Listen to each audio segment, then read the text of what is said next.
ब्रह्मचर्य के ऊपर मेरी बहुत सारी वीडियोज हैं जिसमें कि मैं बताई हूँ कि ब्रह्मचर्य का आप कैसे पालन कर सकते हैं, ब्रह्मचर्य का नाश करने से क्या होता है और ब्रह्मचर्य का जो व्यक्ति नाश कर चुका है उसकी भरपाई कैसे हो सकती है।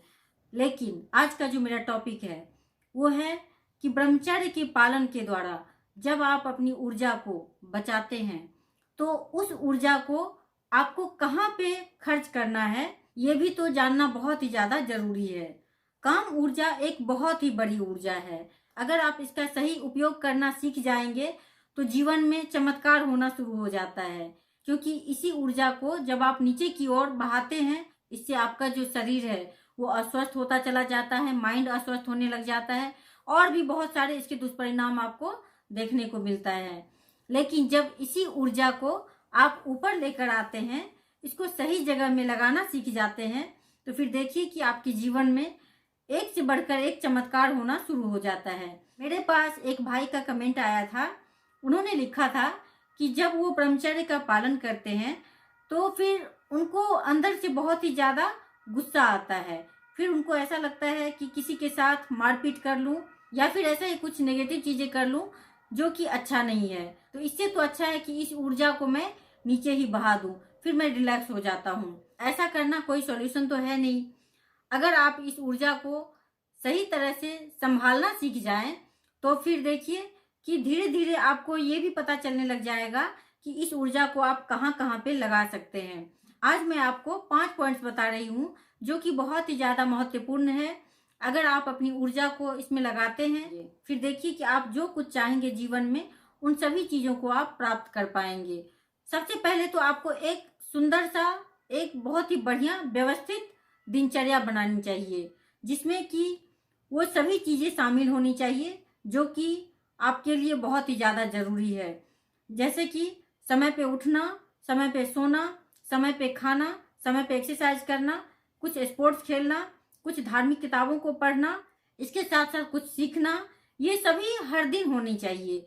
अगर आप अपने आप को किसी चीज में व्यस्त नहीं रखेंगे तो फिर इससे आपका जो मन है काम वासना की तरफ भागेगा, फिर आप ब्रह्मचर्य का पालन नहीं कर पाएंगे और आपने जो ऊर्जा बचाया है, ब्रह्मचर्य का पालन किया है, उस ऊर्जा का भी फिर सही तरह से उपयोग नहीं हो पाएगा। इसीलिए बहुत जरूरी है कि आपकी जो दिनचर्या है वो बहुत ही सुंदर व्यवस्थित होनी चाहिए, क्योंकि जो व्यक्ति रात में देर रात तक जगा रहता है, मोबाइल देखता रहता है, ना तो खाने का ठिकाना है, ना उठने का, ना सोने का, ना तो कुछ करता है, ना शरीर को थकाता है, तो फिर ऐसे व्यक्ति ब्रह्मचर्य का पालन कैसे कर पाएगा? ये तो पॉसिबल है ही नहीं।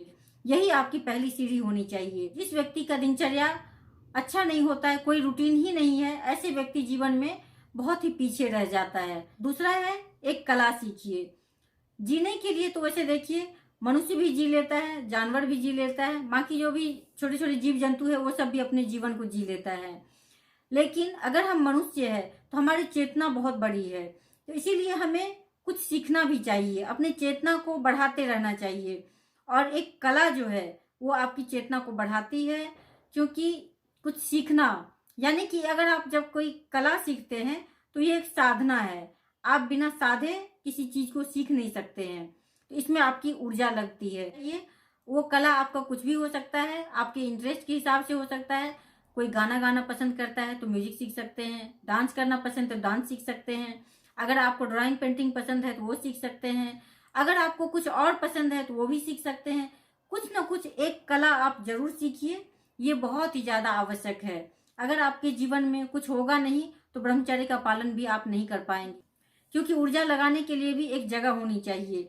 जब आप कला सीखते हैं तो इससे आप भीड़ से अलग भी होते हैं, साथ ही आप जब चाहें तो लोगों को सिखा सकते हैं, इससे आप पैसे भी अर्न कर सकते हैं, आप बहुत कुछ कर सकते हैं।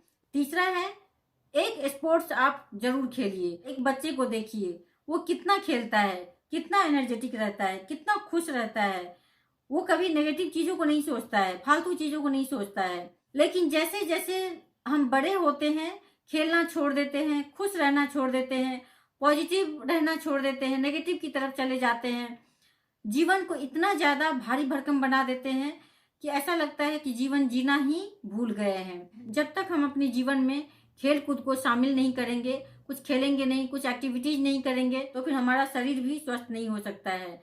जब आप किसी स्पोर्ट्स को खेलते हैं जो कि आपकी पसंदीदा हो, तो उस समय में ना तो आपको किसी तरह की कोई चिंता होती है, ना तो डिप्रेशन होता है, ना तो किसी तरह की कोई काम वासना की बातें ही आपके दिमाग में आती है। आप जितनी ज़्यादा एक्टिविटीज़ करेंगे, इससे आपका शरीर तो स्वस्थ होगा ही, आपका माइंड भी स्वस्थ रहेगा और आपका जो विल पावर है वो भी स्ट्रांग होता चला जाएगा। जो व्यक्ति स्पोर्ट्स में होता है उसका एक सही दिनचर्या भी होता है, फिर उसे अपनी एनर्जी को सही तरह से संभालना भी आ जाता है, क्योंकि उसे पता है कि अगर वो अपनी एनर्जी को गलत तरफ लगा देगा तो फिर वो अपने स्पोर्ट्स में आगे नहीं बढ़ पाएगा, वो खेल नहीं पाएगा। इसीलिए कोई गेम जरूर आप खेलिए, ये बहुत ही ज़्यादा आवश्यक है। चौथा जो पॉइंट है वो भी बहुत ही महत्वपूर्ण पॉइंट है और वो है आध्यात्म से जुड़ना। आप चाहे जीवन में कितना ही कुछ क्यों न प्राप्त कर ले, अगर आप आध्यात्म से नहीं जुड़े हैं तो ऐसा लगेगा कि जैसे बाहर तो सब कुछ है लेकिन भीतर आपका खाली खाली सा है, आपके पास कुछ भी नहीं है। सब कुछ होते हुए भी आप भीतर से खाली है। और इसकी भरपाई तभी हो सकती है जबकि आप आध्यात्म से जुड़ते हैं। और आध्यात्म से जुड़ने के लिए, उसमें आगे बढ़ने के लिए जो व्यक्ति अपनी ऊर्जा को बचाएगा वही व्यक्ति साधना कर पाएगा। थोड़ी देर ध्यान कीजिए, अगर आप मंत्र जाप कर सकते हैं तो वो कर सकते हैं। आपके धार्मिक जो भी किताबें हैं उनको पढ़िए, जो एक से एक महान लोग हुए हैं उनकी जीवनी को पढ़िए। इस तरह से प्रत्येक दिन कुछ न कुछ साधना अवश्य कीजिए। जब आप साधना करते हैं तभी आपका जीवन सुंदर बनता है, क्योंकि बिना साधना का जीवन सुंदर नहीं हो सकता है। जब आप अध्यात्म से जुड़ते हैं तो फिर से देखिए कि आपको नए नए अनुभव होना शुरू हो जाते हैं। फिर आपको समझ में आता है कि आप अपनी एनर्जी को और कहाँ लगा सकते हैं और कहाँ पे आप आगे बढ़ सकते हैं, क्या आप में कमी है जिसको कि आपको दूर करना है, क्या आपको खुद में डेवलप करना है। इस तरह से फिर आप अपने ऊपर काम करते चले जाएंगे, क्योंकि ये चीजें आपसे बेहतर और कोई दूसरा नहीं जान सकता है। पांचवा जो पॉइंट है वो भी बहुत ही महत्वपूर्ण है और वो है अपनी चेतना के स्तर को ऊंचा उठाइए। ईश्वर के द्वारा बनाई हुई हर चीज बहुत ही सुंदर है, प्यारी है। जिस समय में मन में काम वासना का विचार होता है उस समय में केवल या तो एक स्त्री या फिर एक पुरुष, इसी के ऊपर ध्यान होता है, यही केंद्र होता है और इसी को हम प्रेम समझते हैं। लेकिन जब आपकी चेतना ऊंची उठने लग जाती है उस समय में केवल एक स्त्री या पुरुष यही आपका प्रेम का स्तर नहीं हो सकता है, फिर तो ईश्वर के द्वारा, परमात्मा के द्वारा बनाई हुई हर चीज आपको बहुत ही अच्छी लगने लग जाती है। आप सभी से प्रेम करना सीख जाते हैं, क्योंकि आपके भीतर प्रेम, शांति, खुशी, आनंद सब कुछ होता है जो कि आप दूसरों को दे पाते हैं।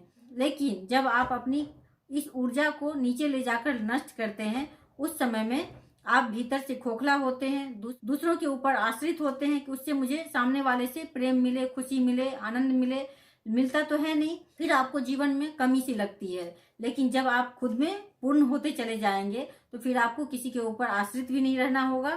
तो इस तरह से आप अपनी ऊर्जा को सही जगह में लगाना सीखिए। फिर देखिए जीवन में आप जो कुछ प्राप्त करना चाहते हैं वो सब कुछ प्राप्त कर सकते हैं। कुछ ऐसा है ही नहीं जिसको कि आप नहीं पा सकते।